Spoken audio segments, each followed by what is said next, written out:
Hey guys, welcome to Appalachia's Homestead. A lot of you folks out there are asking a lot of questions, and there's a lot of discussions going on our videos in terms of winter care, chicken care, and all of the above. And even a lot of discussions are happening on my homesteading group on Facebook. It's the place to be, I'm telling you. So let's walk out here and let's talk about it. All right guys, we're out here by the main coop and we're talking about bedding, heat, supplemental lighting, all of these things. Let me tell you right now, my opinion in terms of both of these over the past several videos has not changed. You do not need supplemental lighting in my personal opinion because I don't believe in forced laying your hens, forcing them to lay. That's my personal take. I think that everything has a season and I think you should give them a rest. It will elongate the cycles in which they will give you eggs instead of forcing them to give you eggs in just the first year or two. My personal take. I have a video previous on that. I do not add any supplemental lighting to force lay my hens. Period. You just know winter's coming. It's just like Christmas. Whether you celebrate Christmas or not, it comes December 25th around here. Okay? Tax day, typically around mid-April. Right?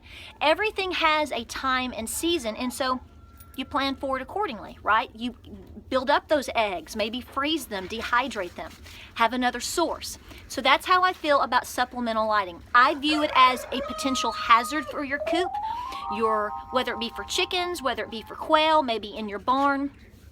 Not doing it. Heat lamps, don't do that either. The reason being is the same reason. Fire hazard.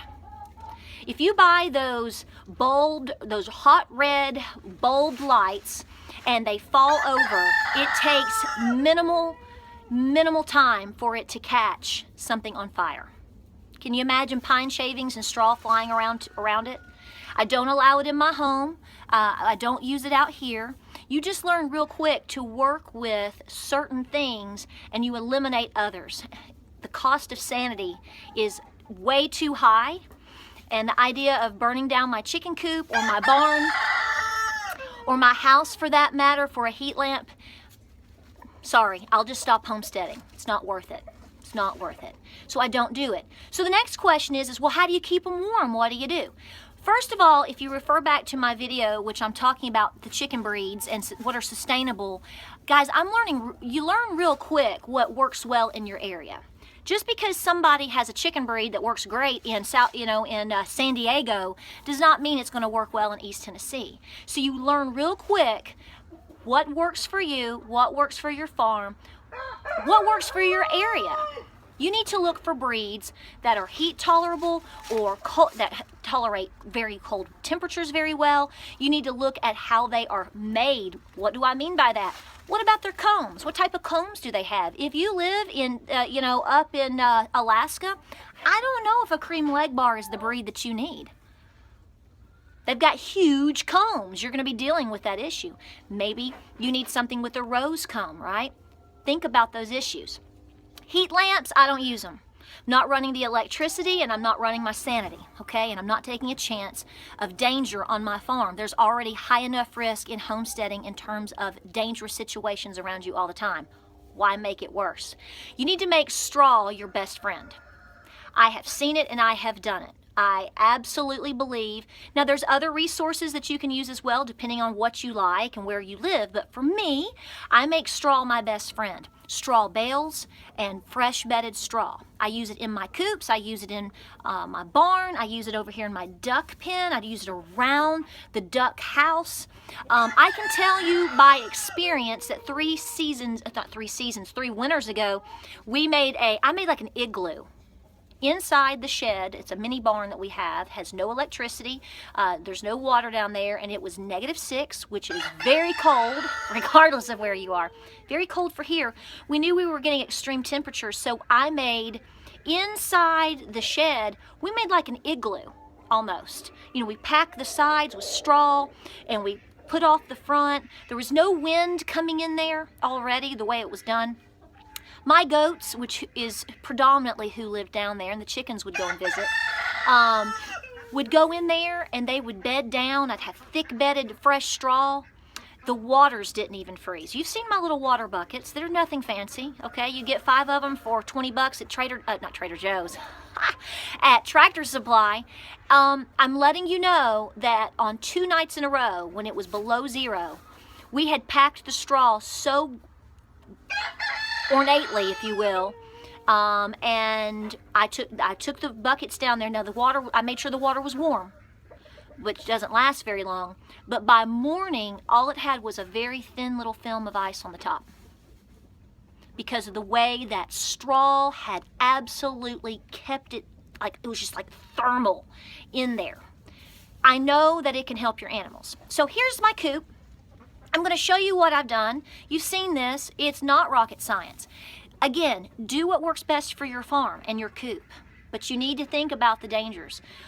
Chicken coops, think about this. If you're buying chicken coops and you're buying all of this feed and you have really good resources coming in, be it the eggs for you or you're selling them, you've got these animals how you want them to be, why risk anything for them?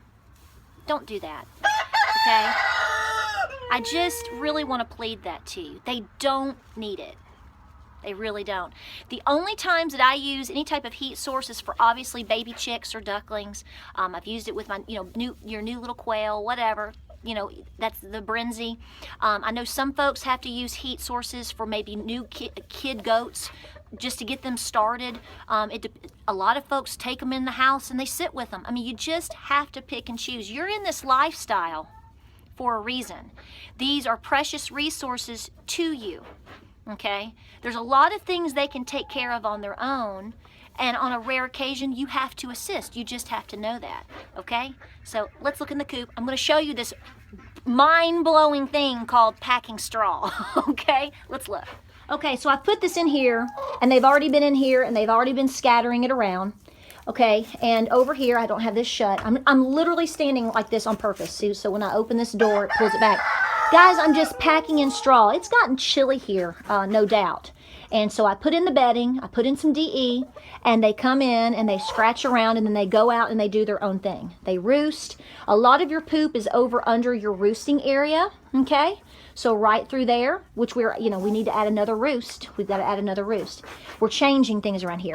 But I've come in this morning and I've taken several large flakes of hay, straw, and I've just thrown it right on top, okay? Right on top of everything else, okay? Over here, this is where my buffs are, and I've got somebody busy in the thing. Right there are my windows. So like today, right now, I open the windows. I want this to air out, you're going to have some dust in here, you have some debris in here. A lot of times folks will tell you, and as you know, you want to avoid developing respiratory problems or having problems because of dust and issues inside the coop. Let it air out when it can, okay? So that's what I'm doing. So tonight, when it gets cool, I will shut both of those windows, okay? And I just leave one cracked. We have the ventilation, we have the doors, but in terms of warmth, straw. This is my 3rd or 4th winter, think, Patara, with this particular coop. I have never had an issue in terms of heat inside of here. It's worked out very well. Straw. This is what you need. So invest in some straw bales, put them aside, and use them. They will be your best friend. Let's see what she's doing. I had some, see, I've got some eggs over here. Hey, baby. Ooh, what you doing, girl? So even inside the little nesting boxes that I use over here, which is different than what I use over in the barn, you can see the straw works great. Make it your friend. Hope you like this video. I hope it helps you out. I hope it builds your confidence, because I know when you're a new homesteader or you're new to chickens and you're new to all these fabulous creatures, you just want to get it right. You don't want them hurt. You don't want to cause any problems for them, and you want them to be safe. Totally get it. You're going to be fine. Keep an eye on them. Judge it individually. Get chickens that work for you, your farm, and your area, and go with the straw. We'll talk to you soon. We hope you're having a great season. Y'all take care out there. You got some dirt on you, buddy. Yeah, you've been pecking in the dirt. We're going to let you back out and let you go free range some more.